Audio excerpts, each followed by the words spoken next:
Welcome back to The Person Everyone Needs. I am your host, Webb, and today I just wanted to remind those of you who listen to my podcast on the regular that last week was my birthday. And I'm just telling you that those of you who didn't tell me happy birthday, I know who you are, and I realized that you did not say that to me. So I hadn't forgotten, but I will tell you this, that you have 1 year to keep it on your calendar to remember to tell me happy 40th birthday.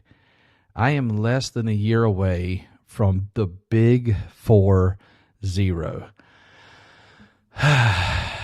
When I turned 30 years old, it was a really hard birthday for me. In fact, I went into a little bit of a mild, let's just call it sadness, because in a lot of ways, you can no longer be a prodigy of any kind after you turn 30 years old. So 40, I'm not really sure if it's gonna hit as hard, but it has already begun to make me think about the decades of my life. As I look at the last year of my 30s, I've been thinking a lot about the seasons of my life, and so I just want to do an episode today where I kind of talk about where I've come from thus far. My first decade would have been 1986 to 1996. 1986 is the year that the Challenger blew up. Of course, I didn't know anything about that. 1986 is the year after Nintendo is invented and Mario becomes a thing. It's the year that cartoons take a whole new view. In fact, I believe it's during this time that the Teenage Mutant Ninja Turtles take a huge rise, and they don't ever stop rising. And even today, Teenage Mutant Ninja Turtles is kind of the coolest thing ever. It was during that time that it was the best years of sports. When you look at like the 1996 Atlanta Braves, it was the best baseball team I probably have ever been able to look at. The Broncos had John Elway, and they was probably the best football. One of the best football teams ever. I could name just about everybody on that team. Michael Jordan had just returned to the Chicago Bulls, and he wins another championship, and it begins the series there. 1996 was the year that the Olympics were in Atlanta, and America had hosted the Great Olympics, and it was really my introduction to the Olympics existing. 10 years old, Webb had a bunch of friends. At that particular point in my life, I had recently changed schools, and so a lot of the friends that I had at my first school, they weren't the ones that I had in the school that I changed. I started going to a Christian school when I was 8 years old, and when I went to that Christian school, there were very few guy friends that I ended up having. I was hanging out with the girls a lot, but later on I would have some pretty good friends in my teen years. But I just remember that I had a lot of friends that when I decided it was time for me to go to the Christian school, I told my mom that I needed to change schools because I wanted to start preparing to be a pastor one day. I started going to the Christian school. I had to say goodbye to great friends like Marcus Thomas. And the school that I had been going to and the system that was normal to me. In those years, some of the difficult things I had gone through is that my mom and my grandmother, I called her Mamaw, and my Pawpaw had passed away, very close to one another, but those were really hard seasons for me because I spent a lot of time in their house. And another difficulty was that I had these chronic ear issues, that I was having all these surgeries, but I'll never forget the kindness of some people while I was having to go through that season. But it really scarred me to have to go through 6 different ear surgeries in my childhood like that. And eventually we decided that we were just going to see what the Lord would do, and the Lord healed my ears. So I'll never forget that testimony either. When I was about 11 years old, my second decade would be from 1996 to 2006. That decade marked teenage years, getting to drive, having friends, starting a band, Remembrance, traveling, and getting to do ministry. I did a puppet ministry with a group, and then I traveled with my band. I led worship. I eventually graduated from that Christian school, and I went to a Christian college down in Florida where I had a whole new life. And at that point, though, I was not enjoying college life, but my teen years were marked by a bunch of really cool things. I went on my first 7 mission trips during those years and really got a heart for the lost and a heart for the world and a heart to help others. And then ministry became a big part of my life. My friend group became a group that I was telling you about, the band, and we used to spend hours and hours and hours when everybody else in town was spending hours in the parking lots of Food Lion or anywhere else. We were wasting hours in the sanctuary. We were learning music. We were learning the craft. We were enjoying the singing, and it was during the heyday of contemporary music. You may not know this. I don't know what age or what group you come from, and maybe you weren't in a very churchy surrounding, so I'm not trying to say you should know this, but I'm just going to tell you that growing up and letting your high school days be in the latter end of the 90s and the early part of the 2000s, that was like the greatest eclipse, the highest rise of music, of Christian music in a short amount of time. And I was blessed to be right there in the middle of it. Like, I had the coolest teenage years ever. I was talking about it already that at 10 years old, the sports was like the best it's ever been. And then secondarily, now I'm just telling you, music was phenomenal. Cartoons were great, Teenage Mutant Ninja Turtles. I heard somebody say one time that there's something that happens when you turn about 22 or 23 and your ear begins to turn off whatever is new. You only like those things which were in that area. And maybe that's the case. Maybe that's what I'm communicating to you, is that I only like the era of like my college years. But I'm going to tell you, it was probably the best, it's probably the best era there was. So, it does help that is the case. Of course, my parents would have said the same thing about the 80s, and their parents would have said, my grandparents would have said the same thing about the 60s. So maybe there is something to what I'm telling you. And my kids will say that, there wasn't anything before this Forrest Frank guy. But what I can tell you is that I had an incredible life growing up. My family was very close and very connected with me. I had a season there where I kind of lost faith and was not a very kind person, and they were very patient with me, but then they also spoke the truth in love when I needed it the most.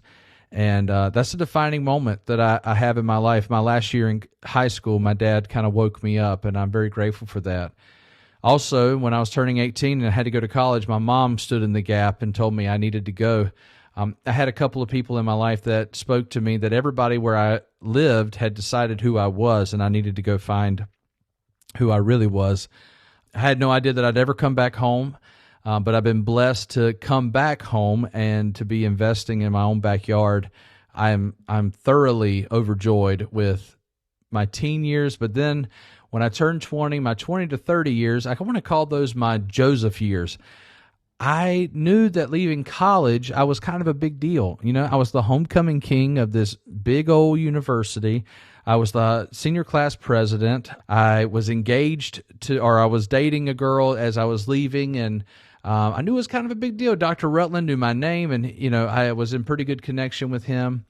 And when I returned back home, just to wait for the biggest churches in America to call and, kick their pastor out of the way for me, I told my dad I would only be home for a little bit, but he told me I had to go get a job. So I went and found a job, and I asked my local church if they had anything I could do, and it happened to be during the summer. So they asked me would I paint some walls over the summer, which painting is my least favorite thing to do in the world.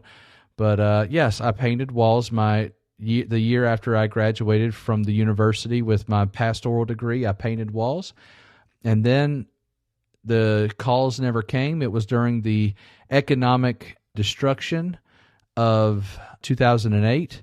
And so they offered me a job to teach the next year, and I took up that job, and I fell in love with teaching. I fell in love with all the other jobs and works that I could do there, and eventually became the associate pastor at that job. And I got married when I was 25. We had our first kid when I was 27. And then I got to have the dream of my life take place. I became a lead pastor of a church when I was 28 years old. They voted me in unanimously, and I took over a church. And then in that church, I found some of the best friends I've ever had in my life. One of them being the guy who edits this every single week. Craig is one of the greatest things that took place in my life around that year 30 mark. I also, during that time, wanted to make sure that I had a mentor in my life. And so I asked for someone to start coaching me. And we have now been actively, every single week, he's been encouraging me every week for about 8 years now. So I just want to mention a couple of things here. Some of the reasons that if there's any success in my life is because I've done some of the things that you need to do if you want to do that. You build up relationships. You're thankful for every season that you had. When I was at college, I had a group of friends that became tight. Even today, I had a phone call with one of my friends from college because we're still brothers. My life would never be the same if it wasn't for Matt, and I'm so very thankful for him and his family. They've been a blessing to my life. And I can talk to you about after 30, what's happened the last 9 years. Well, the church that I was pastoring in near Raleigh, it didn't work out. I met a lot of friends and had a lot of great times, but it didn't take off. And COVID actually was the last straw for it. And then I got a phone call to return back home and pastor my home church. So at 34 years old, I returned back to Askewville, North Carolina, and I'm pastoring my own church, and I'm so blessed to get to be helping serve the church and seeing people that I played baseball with get their life back on track, and seeing people that I used to hang out with as a kid, and seeing people that help parent me and love on me. I'm helping them, and in their later years, I'm taking care of them, and I'm doing all that I can to help build a better future for our community because I love it so much, and because of the grace of God, and because of the way I have been avidly looking for friends in my life. I have a new group of friends. I haven't abandoned any friends in the past. I mean, I still love them and very grateful for them in my life. I still have text groups with the band from high school. I still, from time to time, see my friends from when I was 7 years old and going to the elementary school. I make sure I speak to them any chance I get. And like I said, I talked to the guy from college today, and just a couple weeks ago, I spoke to one of the people from the church there close to Andrew, and me and Craig are always hanging out. But in every season, there's been a new group of friends, and I have a few people that in some ways they're like disciples, but in other ways they're just close people that we're all serving the Lord the best we can. And every season, no matter what's going on, there's a group of people that is going to help you develop. They're going to help you stay strong, to continuously move forward, to not give up. And those are the most important people that are around you. One of the things I like to say on this podcast all the time is that with is the most important word that you have. It's the most important word in life. It's the most important word in the Bible. It's the most important word for your future. Who you're with determines your future. Time with is never time wasted. So as I continue to look at year 40 coming up, I want to say that I'm so very thankful for all of the many people who have taken time to invest in me, to spend time with me, to walk with me through this life. But the one who's changed everything is the true person that everyone needs. And that man's name is Jesus. Jesus has changed everything for me, and he's walked with me through every single season. And so I know, even with the big, ugly 4-0 coming up, he's going to walk with me into that season as well, because Jesus is the person everyone needs.